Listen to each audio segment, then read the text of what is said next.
Bienvenue à toi, l'élu qui répond à cet appel. Lorsque tu joues aux échecs avec une pièce divine camouflée en simple pion, ne sois pas surpris si l'échiquier se renverse de lui-même. Permets-moi de répéter cela pour ceux du fond qui se croyaient plus malins. Tu ne remportes pas une partie spirituelle en trichant, contre quelqu'un qui était envoyé comme ton ultime épreuve. Voici l'essentiel. La plupart des manipulateurs ne calculent jamais assez loin. Certaines âmes entrent dans ta vie non pas pour être exploitées, mais pour être évaluées. Et lorsqu'ils échouent à cette évaluation, l'univers ne se contente pas de passer son chemin. Il redessine toute leur réalité. Permets-moi de t'exposer une vérité. Selon la psychologie comportementale, les manipulateurs chroniques croient souvent qu'ils sont intouchables, jusqu'à ce que l'illusion de leur contrôle se retourne contre eux, provoquant ce qu'on appelle un effondrement narcissique. Mais voici le renversement dont on parle rarement. Quand tu manipules un élu, ce n'est pas seulement ton ego qui s'effondre, c'est toute la structure de ta vie. En ce moment même, quelqu'un qui pensait pouvoir jouer à Dieu dans ta vie réalise qu'il n'est même pas qualifié pour un rôle secondaire dans ton destin. Ils ont tenté de briser ta paix, de ternir ton nom et de déstabiliser ton esprit. Mais le jeu qu'ils ont initié a désormais pris une vie propre et les conséquences qu'ils vivent ne sont pas symboliques. Ce sont des avis d'expulsion spirituelle. Et si tu te demandes comment ils vont, disons simplement ceci. Ils ne dorment plus, ne pensent plus clairement et croient soudain que Mercure est en rétrograde.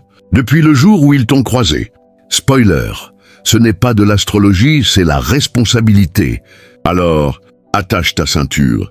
Car dans cette vidéo, nous plongeons profondément dans le chaos karmique, la justice divine et le renversement. Stupéfiant qui survient quand quelqu'un joue un jeu, dangereux avec un élu et perd tout. Allons-y. Numéro 1. Ils ont misé sur ton âme et maintenant ils pètent avec la leur. Ils pensaient que te manipuler était un jeu sans conséquence. Un petit mensonge par-ci, une manipulation émotionnelle par-là. Te pousser, te tirer, te troubler, puis rire quand tu doutais de toi-même. Mais ce qu'ils n'ont pas saisi, c'est ceci. En s'en prenant à toi, ils ne jouaient pas simplement avec une autre personne. Ils jouaient avec quelque chose de sacré. Tu n'étais pas juste un individu avec qui ils pouvaient s'amuser. Tu étais une âme en mission, portant une protection, un dessein et une puissance qui dépassaient de loin ce que leurs yeux limités pouvaient percevoir. Ce qu'ils ont déclenché n'était pas un simple malentendu. C'était un sabotage spirituel. Et le prix à payer pour cela, ils ne pouvaient ni l'anticiper, ni le maîtriser, ni y échapper. Car une fois qu'ils ont franchi cette ligne, ils ont activé quelque chose pour quoi ils n'étaient pas préparés. La loi spirituelle, pas la loi humaine. Pas un karma déguisé en citation poétique, mais la loi divine, celle qui rééquilibre la réalité quand l'injustice a été tolérée trop longtemps. Celle qui ne se contente pas d'une simple réprimande, mais qui ferme des portes, dissout les illusions et détruit tout ce qui a été construit sur la manipulation. Maintenant, ils accumulent perte sur perte et ne parviennent pas à en comprendre la cause. Mais la vérité est limpide. Ils n'ont pas été punis pour t'avoir fait du mal. Ils ont été tenus responsables d'avoir abusé d'une énergie sacrée. Tu étais envoyé dans leur vie non pas comme un pion, mais comme un test, un miroir, une chance de rédemption. Mais ils ont traité ton âme comme un terrain de jeu. Et maintenant, le jeu est terminé. Les enjeux étaient toujours plus grands qu'ils ne l'imaginaient. Ils ne t'ont pas simplement blessé. Ils ont violé l'ordre divin et à cet instant, ils ont scellé leur propre destin. Ils pensaient que tu étais juste une personne sensible, trop bienveillante, trop indulgente. Mais ils n'ont pas vu la puissance qui se tenait derrière ton esprit. Ils n'ont pas réalisé que te faire du mal entraînait des conséquences cosmiques. Et maintenant, ces conséquences se déploient plus vite qu'ils ne peuvent l'expliquer. Les revers qui surviennent dans leur vie ne sont pas des coïncidences. Ce ne sont pas juste des mauvais jours ou de la malchance. Ce sont des verdicts spirituels. Le jeu qu'ils ont initié échappe désormais à leur contrôle. Et l'énergie qu'ils ont utilisée pour tenter de te piéger retourne maintenant leur monde à l'envers. Pas parce que tu les as maudits, mais parce que la protection divine ne plaisante pas lorsqu'il s'agit des élus. Elle agit avec sérieux. Numéro 2. Ils ignoraient que tu étais protégé par des forces divines. Ils pensaient que tu étais juste une autre personne qu'ils pouvaient manipuler, quelqu'un qu'ils pouvaient charmer, manipuler ou piétiner sans conséquence. Ce qu'ils n'ont pas compris, c'est que ta vie est protégée par une clause divine, un pacte invisible écrit bien avant qu'ils ne te rencontrent. Tu es arrivé dans ce monde avec une armure spirituelle qu'ils ne pouvaient ni voir ni comprendre. Il existe des frontières autour de ta vie que personne n'est autorisé à franchir sans encourir de graves conséquences. Et ils n'avaient aucune idée qu'ils s'aventuraient sur un terrain où la grâce a ses limites. Ils pensaient avoir affaire à quelqu'un de faible, de naïf. Mais ce qu'ils ont réellement fait, c'est déclencher un mécanisme de réponse divine qui ne dort jamais. Tu n'as peut-être pas réagi comme ils l'attendaient. Tu ne les as peut-être pas exposés, défiés ou attaqués. Mais ce silence n'était pas vide, il était sacré. Car lorsqu'un élu se retient, le ciel le remarque. Et quand le ciel répond, il ne fait pas les choses à moitié. Il démantèle tout ce qui est faux. Il coupe à la racine, pas seulement aux fruits. Ils ont enfreint un code invisible sans même s'en rendre compte. Ils ont manqué de respect à quelqu'un qui était envoyé comme une bénédiction. Et maintenant, ils se réveillent face à une série de pertes qui semblent être des coïncidences, mais qui sont en réalité des corrections. Les opportunités professionnelles qui s'évanouissent, les relations qui s'effondrent subitement, la paix qui ne revient jamais. Ce n'est pas de la malchance, c'est la clause divine qui les rattrape. Ce qui est fou, c'est qu'ils avaient une chance. S'ils t'avaient honoré, soutenu ou même simplement laissé tranquille, les choses auraient pu se dérouler différemment. Mais leur ego n'a pas pu résister à l'envie de te tester. Et maintenant, cet ego qui les faisait se sentir puissants sur le moment les entraîne. Dans un chaos public et privé, la protection autour de ta vie n'est pas clémente quand quelqu'un franchit la ligne. Elle est précise, chirurgicale. Ils n'ont pas juste joué avec toi. Ils ont violé un contrat spirituel. Ils ont interféré avec un chemin de vie choisi. Et ce genre d'erreur a toujours un prix. Le danger ne résidait pas dans ce que tu prétendais être. Il résidait dans ce que tu es réellement, une âme protégée, choisie et couverte. Ils n'ont pas lu la clause divine, mais maintenant, ils paient pour chaque mot qu'elle contient. Numéro 3. Le masque qu'ils portaient. Pour te tromper, c'est figé sur leur visage. Ils ont porté un masque avec tant de talent que même toi, tu as douté de tes instincts. Ils ont feint de se soucier de toi, de te soutenir, de te comprendre. Mais en réalité, chaque geste était calculé. Chaque mot était conçu pour déformer ta perception et manipuler tes émotions. C'était une mise en scène. Et pendant un temps, ils s'en sont sortis. Ils ont joué le rôle de la victime, de l'allié, de l'amant, de l'ami fidèle. Tout ce qui leur permettait de se rapprocher de ta lumière. Mais la vérité sur les masques, c'est que plus tu les portes longtemps, plus ils deviennent difficiles à enlever, et maintenant, ce masque s'est collé à leur visage. Ils ont tellement menti que leurs mensonges sont devenus leur identité. Ils ont manipulé si longtemps qu'ils ne savent plus comment se connecter sincèrement à quiconque. Leur identité est désormais piégée dans l'illusion qu'ils ont créée pour t'attirer. Ils ne jouent plus un rôle. Ils sont devenus le personnage fictif qu'ils ont fabriqué. Et ce qui est terrifiant, c'est que ce personnage se retourne maintenant contre eux. Quand quelqu'un porte un faux visage trop longtemps, il commence à perdre contact avec son vrai moi. Leur âme est ensevelie sous des couches de manipulation, d'orgueil et de peur. Et finalement, le masque ne cache plus seulement leur vérité. Il commence à détruire tout ce qui se trouve derrière. C'est là où ils en sont maintenant. Ils ne savent plus qui ils sont sans cette performance. Ils ne peuvent pas être authentiques, car l'authenticité exige de la vulnérabilité. Et ils ont brûlé ce pont avec tous ceux qu'ils ont utilisés. Le charme qu'ils utilisaient ne fonctionne plus. La fausse sollicitude qu'ils employaient pour gagner de la sympathie est maintenant perçue comme de la manipulation par les mêmes personnes qu'ils ont autrefois trompées. Ils perdent leur crédibilité, leur réputation s'effrite discrètement. Les gens s'éloignent, pas à cause d'un drame, mais à cause d'un malaise. Car l'énergie autour d'eux semble forcée, artificielle, instable. Le masque leur a donné du pouvoir un instant, mais maintenant, il est devenu leur prison. Ils ne peuvent pas l'enlever sans exposer tout ce qu'ils ont fait pour le garder. Et voici le retournement. Ils pensaient que ce serait toi qui t'effondrerais.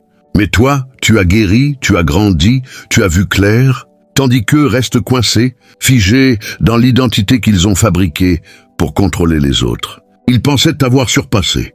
Au lieu de cela, ils se sont surpassés eux-mêmes. Maintenant, ils ne trompent plus personne, pas même leur propre reflet. Numéro 4, ils se sont moqués de ta douleur, et maintenant ils souffrent seuls. Ils se sont moqués de toi quand tu étais au plus bas. Ils ont plaisanté sur tes effondrements comme si c'était un divertissement. Ils ont ri derrière des portes closes, lancé des pics en public et fait de ta souffrance le sujet de leur conversation privée. Pour eux, ta douleur était une faiblesse et ton silence une arme. Ils pensaient que ta souffrance silencieuse signifiait qu'ils gagnaient. Ils n'ont jamais imaginé que ce silence était un espace sacré où ta guérison se déployait et où leur karma s'écrivait. Ils se sentaient puissants en se moquant de toi, surtout parce qu'ils avaient un public. Les ragots leur donnaient du statut. Ton nom leur donnait de la pertinence. Mais maintenant, la foule est partie. Les projecteurs sont éteints et la scène qu'ils ont construite sur ton malheur est complètement vide. Ce qu'ils n'avaient pas prévu, c'est la solitude qui suit quand on devient connu pour rire des autres au lieu de les élever. Maintenant, ils souffrent en privé. Et ce n'est pas le genre de douleur qui attire la sympathie. Ce n'est pas quelque chose qu'ils peuvent partager avec les autres. Cette douleur est silencieuse, étouffante, teintée de la honte qui frappe quand on réalise qu'on avait totalement tort. Ils ne peuvent pas publier leur chagrin. Ils ne peuvent pas tweeter leurs regrets, car admettre ce qu'ils traversent reviendrait à confesser ce qu'ils t'ont fait. Ils sont coincés dans une cellule émotionnelle et les murs se referment.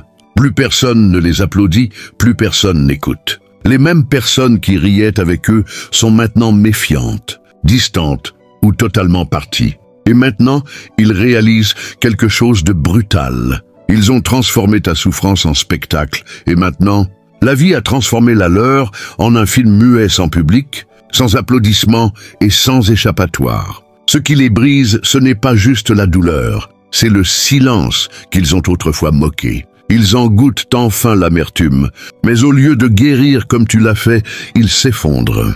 Ils n'ont pas d'encre, pas de grâce, pas de lumière. Car quand tu utilises la souffrance de quelqu'un d'autre pour nourrir ton ego, la vie t'emmène finalement dans un endroit où ton ego ne peut pas t'aider. Ils t'ont regardé ramper et ont ri. Maintenant, ils tombent sans que personne ne regarde et sans que personne ne se soucie. Assez pour les rattraper. Numéro 5. Leur vie entière devient une scène de contamination spirituelle. Tout ce qu'ils contrôlaient autrefois commence à leur échapper. Les espaces qu'ils utilisaient pour dominer, tromper et manipuler se referment sur eux. Leurs maisons semblent lourdes. Leurs relations sont emplies de méfiance et de tension. Leur lieu de travail est inconfortable, plein de malentendus, de trahison et d'une énergie qu'ils ne parviennent pas à dissiper. Ce qui se passe n'est pas aléatoire. C'est une contamination spirituelle. Ils ont passé tellement de temps à créer des environnements où ils pouvaient rester au pouvoir, où ils pouvaient tordre la vérité, contrôler les récits et semer des graines de confusion. Mais ce qu'ils n'ont pas réalisé, c'est que l'énergie ne reste pas seulement dirigée vers les autres. Elle sature l'espace d'où elle provient. Et maintenant, le poison qu'ils ont dirigé contre toi s'infiltre dans chaque recoin de leur propre vie. Ils ont créé des espaces pour se moquer de toi, t'isoler ou retourner les autres contre toi. Mais maintenant, ces mêmes endroits s'effondrent. Les conversations autour d'eux semblent gênantes et creuses. Les gens qu'ils convainquaient si facilement commencent à voir clair dans leur jeu. C'est comme si un brouillard se levait, mais seulement pour les autres. Eux, ils continuent d'opérer avec un scénario qui ne fonctionne plus. Ils ne peuvent pas se reposer chez eux.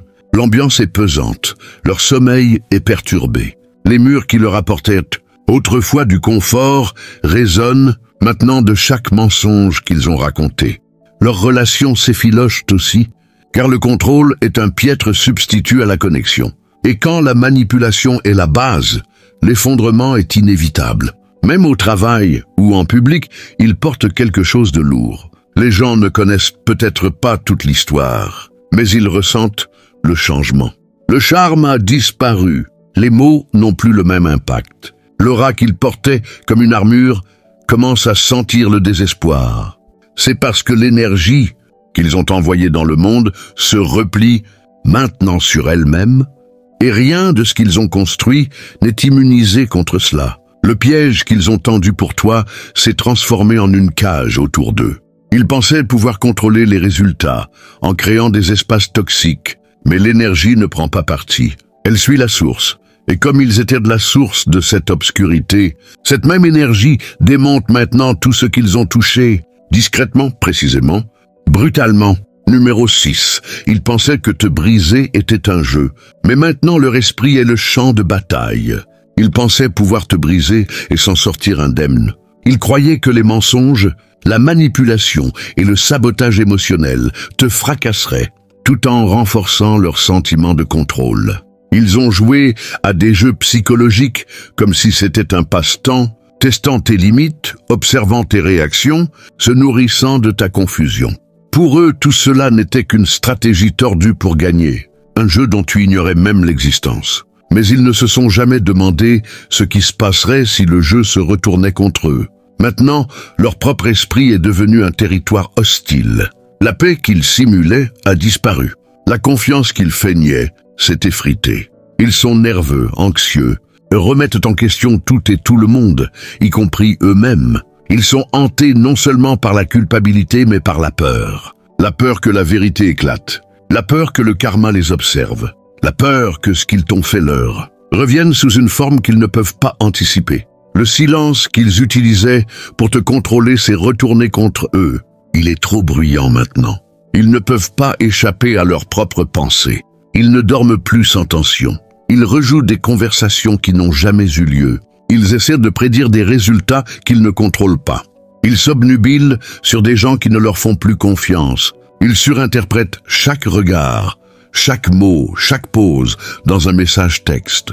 C'est le genre de chaos mental qui ne s'annonce pas avec des feux d'artifice, mais qui ronge lentement la stabilité. Et le pire, c'est qu'ils ne peuvent pas demander d'aide, car cela impliquerait de dire la vérité. Ils devraient admettre ce qu'ils ont fait, à quel point c'était calculé et à quel point ils sont perdus.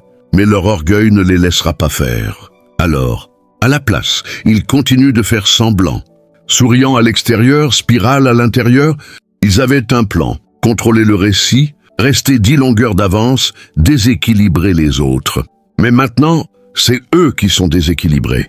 Et la guerre qu'ils ont lancée pour détruire ta paix s'est transformée en une zone de guerre mentale dont ils ne peuvent pas s'échapper. Il n'y a plus de stratégie, plus de tour à jouer, plus d'armée intérieure pour se battre. Car le jeu est fini et ils se sont perdus dans le processus. Numéro 7. Leur karma n'a pas frappé. Il a défoncé la porte. Le karma ne s'est pas présenté poliment. Il n'a pas murmuré. Il n'a pas averti. Il a surgi comme s'il avait attendu trop longtemps pour réclamer son dû. Ce n'est pas le genre de karma dont on parle en ligne avec des citations douces et une musique apaisante. C'est celui qui réorganise des vies sans préavis. Il arrive sans invitation, retourne leur réalité à l'envers et les défie de l'expliquer. Et honnêtement, ils ne peuvent pas. Ils pensaient que ce qu'ils t'avaient fait resterait enfoui, que personne ne l'avait vu, que personne ne s'en souciait. Mais l'univers regardait et il n'oublie pas. Il ne suit pas seulement ce qui a été fait. Mais pourquoi cela a été fait? Les sourires narquois, l'arrogance, le plaisir qu'ils prenaient dans ta souffrance. Il se souvient de leur suffisance, de leur sentiment de pouvoir, de la manière dont ils pensaient être intouchables. Et c'est cette partie qui a activé ce niveau de colère. Ce n'était pas juste la trahison, c'était l'orgueil qu'ils affichaient en la commettant. Maintenant, ils font face à des revers qu'ils n'avaient jamais anticipés. Les opportunités disparaissent. Les gens s'éloignent. Ce sur quoi ils comptaient, argent, réputation, système de soutien, s'effondre tout à la fois. Rien ne tient, rien ne semble solide, et ça arrive trop vite pour qu'ils puissent le gérer. Car ce karma ne progresse pas par étapes. Il arrive par vagues, lourdes, implacables, humiliantes. Chaque mensonge qu'ils ont raconté, chaque graine de doute qu'ils ont plantée, chaque faux sourire qu'ils ont affiché tout en te poignardant dans le dos, tout cela remonte maintenant. Pas métaphoriquement, mais littéralement. Les gens le voient, l'exposent, les laissent sans endroit où se cacher. Ce n'est pas une punition, c'est une correction, une réinitialisation complète conçue non seulement pour les humilier, mais pour rappeler à chaque partie de leur esprit que l'ordre divin ne peut pas être moqué. Et voici le retournement. Ils ne s'attendaient pas à ce que les conséquences aient des dents. Ils s'attendaient à un délai, peut-être un peu de culpabilité ou un léger contre-coup. Mais ce qu'ils affrontent maintenant n'est pas un inconfort émotionnel, c'est une démolition spirituelle. La porte qu'ils ont claquée à ton visage a été arrachée de ses gonds. Et maintenant, le karma traverse chaque pièce de leur vie, renversant les tables et sortant les reçus. Voilà ce qui arrive quand tu joues sale et que tu penses que l'univers dort. Il ne dort pas. Il est juste patient. Mais quand il agit sans pitié. Numéro 8. Ils t'ont utilisé comme bouclier, mais maintenant ils sont exposés sur tous les fronts. Ils n'étaient pas attirés par toi, simplement pour qui tu étais. Ils étaient attirés par la protection, la lumière, la paix qui t'entourait. Ils voyaient ton énergie comme un refuge sûr pour cacher leur propre obscurité. Être près de toi leur donnait accès à une faveur qu'ils n'avaient pas gagnée, une attention qu'ils ne méritaient pas et une grâce qu'ils n'avaient aucune intention d'honorer. Tu es devenu leur bouclier spirituel, une couverture contre le jugement, la suspicion ou même les conséquences. Ils pensaient qu'en restant près de toi, ils pouvaient garder leur vraie nature cachée. Et pendant un temps, ça a fonctionné. Les gens supposaient le meilleur d'eux, simplement, parce que tu étais à leur côté. Ta bonté déteignait sur eux. Ton discernement, ta patience, ta crédibilité leur donnaient un laissez-passer qu'ils n'avaient jamais mérité. Mais ils n'essayaient pas de grandir. Ils n'essayaient pas de changer. Ils essayaient juste de se fondre dans la masse. Ils ont utilisé ta lumière comme un masque, espérant que personne ne regarderait plus loin. Mais l'énergie ne ment pas éternellement, et le divin ne laisse pas ses élus être utilisés comme cachette bien longtemps. Dès l'instant où tu t'es retiré, où tu t'es détaché, déconnecté ou que tu as enfin dit assez, cette couverture s'est levée, et ce qui reste est une exposition brutale. Les gens qui leur donnaient autrefois le bénéfice du doute commencent à tout remettre en question. Les incohérences commencent à se voir. Le charme ne fonctionne plus de la même manière. Et sans ta lumière pour adoucir leur présence, l'énergie qu'ils portent est tranchante, étrange et inconfortable. Maintenant, ils paniquent. Ils essaient de recréer ce qu'ils avaient avec toi, cherchant quelqu'un d'autre pour masquer leur dysfonctionnement. Mais ça ne marche pas, car la vérité a une façon de remonter quand la couverture est partie. Et maintenant, la saleté qu'ils ont enfouie sous ta grâce déborde. Ils ne peuvent plus se cacher derrière ta gentillesse. Ils ne peuvent plus utiliser ton silence comme bouclier. Ils sont exposés sur tous les fronts, émotionnellement, socialement, spirituellement. Les gens le remarquent, les opportunités se tarissent, les connexions s'effacent. Ils portent maintenant tout le poids de leur propre énergie. Et ce n'est pas joli, ce n'est pas impressionnant, ce n'est pas divin. La protection même qu'ils ont abusée est devenue le jugement qu'ils affrontent maintenant. Tu n'as jamais été leur bouclier. Tu étais leur avertissement. Ils n'ont simplement pas écouté, et maintenant, personne ne vient à leur secours. Numéro 9. Ils ont si bien menti sur toi qu'ils y ont cru, jusqu'à ce que la réalité détruise leur illusion. Ils ont raconté leur version de l'histoire tellement de fois qu'ils ont fini par y croire eux-mêmes. Ils t'ont dépeint comme le problème, l'instable, le déloyal. Ils ont répété ces mensonges dans leur tête jusqu'à pouvoir les réciter sans ciller. Ils se sont présentés comme la victime si convaincamment que des gens ont commencé à prendre leur parti, amis, famille, même des étrangers. Certains ont cru au scénario parce qu'il semblait fluide et émotionnel. Et le pire, c'est qu'ils pensaient s'en être sortis. Ils pensaient que contrôler le récit signifiait contrôler la vérité. Ils ont confondu être cru avec avoir raison. Mais la vérité ne dépend pas de la popularité. Elle n'est pas bruyante, elle n'est pas tape à l'œil, mais elle est constante. Elle attend tranquillement. Et maintenant, un par un, les mensonges qu'ils ont construits s'effritent. L'histoire ne tient plus, les chronologies ne correspondent pas. Les faits contredisent leurs affirmations. Et les gens commencent à remarquer les fissures. La réalité fait ce que tu n'as pas eu à faire. Elle révèle tout ce qu'ils ont essayé d'enterrer, pas par des disputes ou du drame, mais par des conséquences. Les gens qu'ils ont manipulés comparent maintenant leurs notes. Les masques qu'ils portaient glissent. Les incohérences sont plus bruyantes que les ragots. Ne l'ont jamais été. Et ce n'est pas juste une question de perdre la faveur. C'est un effondrement total de leur crédibilité. Ils pensaient que mentir sur toi les élèverait. Ils pensaient que te rabaisser les ferait paraître fort, sage ou incompris. Mais maintenant que l'illusion se brise, ils réalisent quelque chose de douloureux. Si ton personnage devait être détruit pour que le leur ait du sens, alors le leur n'a jamais été réel pour commencer, et les retombées sont brutales. Les relations qu'ils utilisaient pour manipuler les autres s'effondrent. Les gens s'éloignent, pas par loyauté envers toi, mais par malaise envers eux. Parce que le même faux récit qui convainquait autrefois les autres rendent maintenant tout le monde méfiant. S'ils pouvaient si bien mentir à ton sujet, sur qui d'autres ont-ils menti? Ils ont transformé les mensonges en armes jusqu'à ce que l'arme se retourne contre eux. Et maintenant, la vérité ne se contente pas de les rattraper. Elle les dépasse lentement, publiquement, implacablement. Ils ont cru à leurs propres mensonges, mais la réalité, elle, n'y a jamais cru et maintenant, elle se présente pour laver ton nom sans que tu aies à dire un mot. Numéro 10. Ils sont devenus accros à te manipuler et ont perdu le contrôle de leur propre vie. Au début, c'était un jeu pour eux. Manipulation subtile, impasse émotionnelle, signaux contradictoires. Ils aimaient voir comment tu réagissais. Ça leur donnait un frisson. Chaque fois que tu te questionnais, que tu expliquais trop ou que tu essayais de gagner leur approbation, ça leur donnait un faux sentiment de pouvoir. Ils n'essayaient pas juste de te faire du mal. Ils essayaient de se sentir importants et tes réactions devenaient leur drogue. Ils se sont nourris du contrôle. Ils ont appris quel bouton appuyer, quel mot dire, quand se montrer froid, quand te ramener. C'était un cycle malsain et ils pensaient en être les maîtres. Mais ce qu'ils n'ont pas réalisé, c'est qu'ils étaient ceux qui devenaient accros. Lentement, tes réponses émotionnelles sont devenues leur seule source de validation.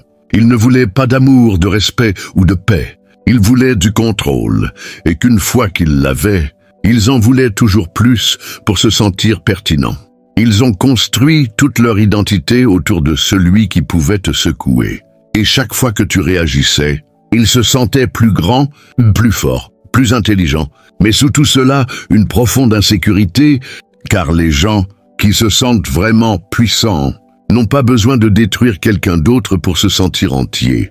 Maintenant que tu t'es déconnecté émotionnellement, physiquement ou spirituellement, ils sont en chute libre. Les mêmes tactiques ne fonctionnent plus. Les jeux tombent à plat. Le silence qu'ils utilisaient autrefois pour te punir les engloutit maintenant. Et ce qui est effrayant pour eux, c'est que rien d'autre ne remplit ce vide. Pas l'attention des autres, pas les nouvelles relations, pas la fausse confiance, parce que ce dont ils se nourrissaient, c'était ton énergie, et elle ne leur a jamais appartenu. Sans ta présence, leur fausse source de pouvoir a été coupée. Et maintenant, leur vie semble chaotique, désordonnée, ennuyeuse, hors de contrôle. Ils se sentaient aux commandes quand ils pouvaient te provoquer. Mais maintenant, ils sont laissés avec leur propre vide, et il est bruyant. Ils n'ont pas réalisé à quel point ils dépendaient de ton énergie jusqu'à ce qu'elle disparaisse. Maintenant, leur journée semble dénuée de sens. Leurs interactions semblent superficielles, et l'obsession qu'ils avaient à te contrôler s'est transformée en une addiction lancinante qu'ils ne peuvent pas satisfaire. Ils pensaient posséder, mais en réalité, ils se sont perdus en essayant de contrôler quelqu'un qui n'était jamais censé être à eux. Numéro 11. Ils t'ont fait passer pour leur ennemi, mais tu étais leur dernier test. Ils ne t'ont pas juste mal jugé, ils ont complètement mal interprété ta présence dans leur vie. Tu n'étais pas envoyé pour leur faire du mal, rivaliser avec eux ou les défier pour la domination. Tu étais un point de contrôle divin, un test spirituel, un moment dans leur chronologie où ils avaient la chance de grandir ou de s'effondrer. Mais parce qu'ils étaient trop plongés dans leur ego, trop obsédés par le contrôle et trop déclenchés par ta lumière, ils t'ont vu comme une menace au lieu d'un enseignant. Au lieu de s'aligner avec toi, ils t'ont attaqué. Au lieu d'apprendre de ton exemple, ils ont essayé de briser ton esprit. Ils t'ont fait passer pour leur ennemi, pas parce que tu avais fait quelque chose de mal, mais parce que tu révélais quelque chose d'inconfortable en eux. Ta conscience de toi-même exposait leur immaturité émotionnelle. Ta force leur rappelait tout ce qu'ils avaient réprimé. Ta paix irritait les parties d'eux, encore en guerre. Et plutôt que de s'asseoir avec cet inconfort et d'évoluer, ils ont choisi le sabotage. Ils avaient la chance de monter en niveau, de confronter leurs blessures, de guérir à travers la connexion. Mais leur orgueil était plus fort que leur voix intérieure.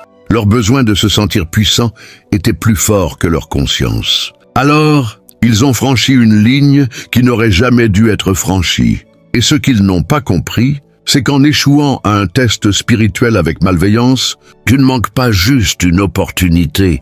Tu déclenches une réaction en chaîne de conséquences. Maintenant, ils font face aux retombées. Ils se sentent coincés, stagnants, entourés par les mêmes cycles dont ils pensaient avoir le contrôle.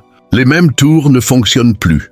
La même manipulation ne passe plus. Les portes qui s'ouvraient autrefois restent fermées. Ce n'est pas aléatoire, c'est un verrouillage spirituel. Tu étais leur miroir, et au lieu de faire face au reflet, ils ont essayé de le briser.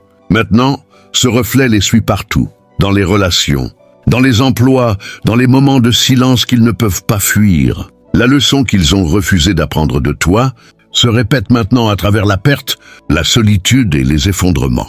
Ce qui aurait pu être leur évolution est devenu leur chute. Et la partie la plus brutale, c'est que ça n'avait pas à être ainsi. Tu n'étais pas leur ennemi, tu étais leur opportunité. Mais ils ont pris ta lumière pour un défi. Et maintenant, tout ce qu'il leur reste, c'est l'obscurité qu'ils ont créée pour eux-mêmes. Numéro 12, ils ont sous-estimé le coût d'abuser d'une énergie sacrée. Ils n'ont pas juste mal utilisé ton énergie, ils ont essayé de la voler.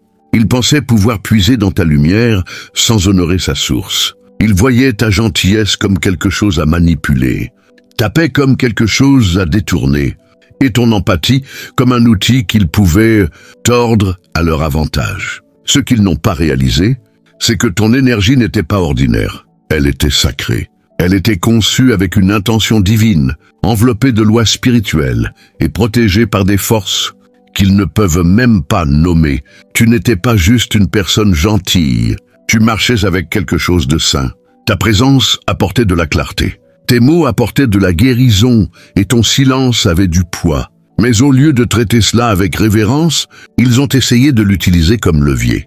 Ils voulaient les bénéfices d'être près de toi sans la responsabilité de te respecter. Ils voulaient ton éclat, mais pas tes limites. Ils voulaient te vider sans rien te rendre. C'était leur première erreur, car l'énergie spirituelle n'est pas à prendre librement.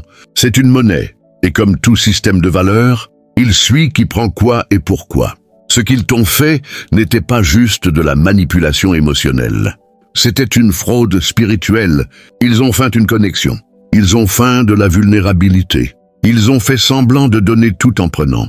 Et dans le royaume invisible, tout cela a été enregistré, pas par des gens, pas par des ragots, mais par les lois mêmes qui régissent l'équilibre, la vérité et la justice. Maintenant, cette énergie revient pour être remboursée, et les intérêts sont élevés. Les choses s'effondrent, non pas parce que quelqu'un les a maudits, mais parce que le divin ne permet pas que les choses sacrées soient exploitées sans conséquence. Leur paix est perturbée, leur chance s'étiole, leur relation semble vide. Ils continuent d'essayer de se remplir par des moyens externes, mais rien ne fonctionne, car la source qu'ils ont essayé de voler de toi a été coupée et, pire encore, exposée. Ils t'ont sous-estimé parce que tu ne te battais pas salement, parce que tu aimais purement. Mais ils n'ont jamais vu que cet amour était sacré, qu'il portait un pouvoir générationnel, qu'il était lié à quelque chose de plus grand qu'eux. Et maintenant, ils découvrent ce qui arrive quand quelqu'un prend au divin sans permission. Ce n'était pas de la vengeance, ce n'était pas de l'amertume, c'était de l'équilibre. Et maintenant, le système spirituel, qu'ils pensaient invisible, est en train de récupérer chaque goutte volée. Numéro 13. Ils ne t'ont pas juste perdu. Ils ont perdu l'accès à un royaume qu'ils ne pourront plus jamais pénétrer. Ils n'ont pas juste perdu ta présence. Ils ont perdu l'accès à une dimension spirituelle que toi seul pouvais leur offrir. Ce qu'ils n'ont jamais réalisé, c'est que tu n'offrais pas juste une connexion, tu offrais une élévation. La paix te suivait parce qu'elle vivait en toi. Les opportunités s'ouvraient autour de toi parce que ton énergie s'alignait avec des royaumes supérieurs. Tu n'es pas juste entré dans leur vie. Tu as apporté la faveur, l'alignement, la clarté et l'accélération. Et au lieu de respecter cela, ils l'ont pris pour acquis. Pire encore, ils t'ont pris pour quelqu'un d'ordinaire. Pendant qu'ils étaient occupés à manipuler la connexion, ils ont manqué le miracle qui se tenait juste devant eux. Tu n'étais pas juste là pour les réconforter. Tu étais le pont entre la vie dans laquelle ils étaient coincés et la version d'eux-mêmes qu'ils étaient appelés à devenir. Et ce pont n'était pas donné à bas prix. Il venait avec une responsabilité spirituelle. Mais ils ont traité ta présence comme si elle était remplaçable, comme si c'était de la chance, comme si c'était quelque chose qu'ils avaient trouvé par hasard, pas quelque chose dont ils avaient été gratifiés. Maintenant que tu es parti, le changement est indéniable. La paix a disparu, la facilité s'est envolée, les portes ouvertes se sont refermées, et ils commencent à réaliser que l'éclat qu'ils ressentaient autrefois n'était pas le leur. Il était emprunté. Ils se prélassaient dans ta lumière, profitaient de ton alignement, accédaient à des pièces dont ils n'avaient pas la clé, parce que tu étais le point d'accès. Tu étais la raison pour laquelle les choses coulaient. Et maintenant que tu t'es retiré, ce royaume est scellé. Peu importe combien d'affirmations, ils récitent ou combien de personnes, ils essaient de substituer à toi, la vibration ne répondra pas, car la porte n'a jamais été ouverte par leur charme. Elle s'est ouverte grâce à ta fréquence. Et maintenant, cette fréquence ne les reconnaît plus. Pas parce que tu es amer, mais parce que les portes spirituelles répondent à l'énergie, pas aux excuses. Ils n'ont pas juste perdu toi. Ils ont perdu la connexion divine que tu portais, la faveur qui se déplaçait quand tu priais, la clarté qui venait quand tu écoutais, la protection qui te suivait dans chaque espace. Et ce type d'accès ne se rouvre pas une fois qu'il a été manqué de respect, pas de la même manière, pas pour la même personne. Ils pensaient s'éloigner d'une personne, mais ce qu'ils ont vraiment quitté, c'est le plus rare des portails. Une passerelle humaine vers des royaumes qu'ils ne toucheront plus jamais. Numéro 14. Ta retenue n'était pas de la faiblesse. C'était la dernière miséricorde qu'ils recevront jamais. Ils ont pris ton silence pour une reddition. Ils pensaient que parce que tu ne réagissais pas, ne les exposais pas ou ne ripostais pas, ils t'avaient surpassé. Mais ce qu'ils n'ont jamais compris, c'est que ta retenue n'était pas de la peur, c'était du pouvoir. Ce n'était pas toi qui étais passif, c'était l'univers qui retenait son souffle.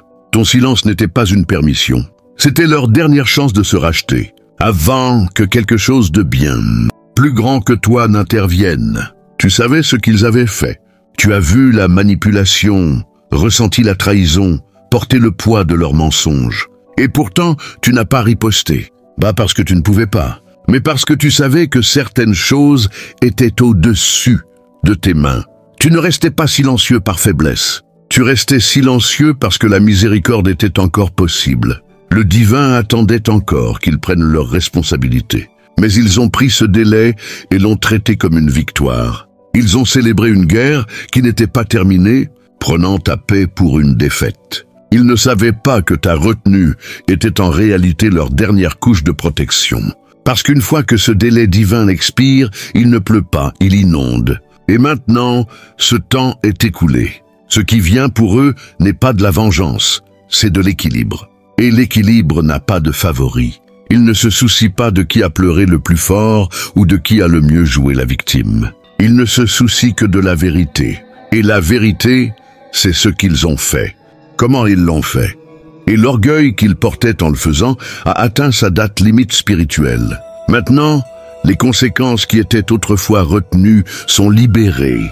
Et rien ne peut les arrêter. Ni le déni, ni la manipulation, ni le charme. Ils avaient la chance de se repentir en privé, de reconnaître les dégâts, d'assumer leur part. Mais ils ont choisi d'agir comme si rien ne s'était passé, comme si tu exagérais, comme si leur version de l'histoire était plus valide que la douleur que tu portais. Cet orgueil a scellé leur destin et maintenant, le silence qu'ils ont autrefois moqué se transforme en un jugement qu'ils ne peuvent pas fuir. Pas parce que tu l'as souhaité, mais parce que la loi divine finit toujours par agir. Ton silence n'était pas une perte, c'était de la grâce. Et maintenant, cette grâce s'est envolée. Ils pensaient s'en être sortis, mais ce qu'ils ont vraiment reçu, c'était du temps, et ils l'ont gaspillé. Maintenant, la correction commence, et personne ne vient l'arrêter. La plus grande erreur qu'on puisse faire est de confondre la retenue divine avec l'absence. Ils pensaient que parce que rien n'arrivait immédiatement, rien n'arriverait jamais. Ils pensaient que ton silence était une soumission, ta grâce une faiblesse, et ton départ insignifiant. Mais ce qu'ils n'ont pas vu, c'est que tu n'étais jamais juste une personne dans leur vie. Tu étais un point de contrôle divin, un miroir sacré, un dernier test. Et maintenant que tu t'es retiré, le système spirituel dont ils se moquaient règle ses comptes. Chaque tactique qu'ils ont utilisée pour te blesser, te manipuler ou t'humilier leur revient maintenant. Pas par vengeance, mais parce que l'équilibre ne peut pas être nié. L'énergie qu'ils ont enfouie, tordue et déformée refait surface. Et cette fois, elle a un prix qu'aucun ego ne peut payer. Ils n'ont pas juste perdu ta présence. Ils ont perdu l'accès à un courant divin qui passait à travers toi.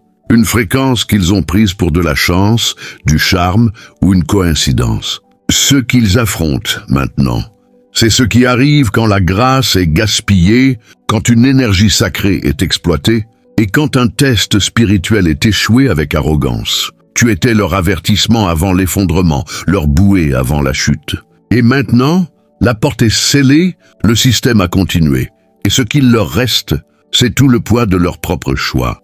Des choix qui semblaient puissants autrefois, mais qui maintenant ressemblent à des sables mouvants. Alors, ne pleure pas ton silence, ne remets pas en question ta distance, et ne regrette pas ta gentillesse. Tu as fait ta part. Tu es apparu comme une lumière dans la vie de quelqu'un qui a choisi les ombres. Et bien qu'il t'ait fait passer pour leur ennemi, tout ce que tu étais, c'était une dernière invitation à évoluer. Maintenant, l'invitation a expiré et les conséquences ne font que commencer. Si ce message a touché ton esprit, s'il a confirmé ce que tu savais déjà dans ton âme, alors ne le garde pas pour toi. Vas-y, aime cette vidéo.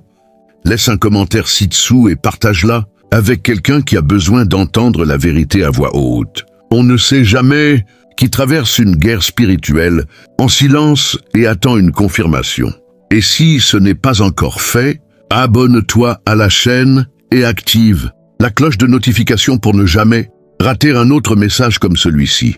Ce n'est pas juste du contenu, c'est de la clarté, et on construit une tribu qui voit au-delà de la surface. Merci d'être là.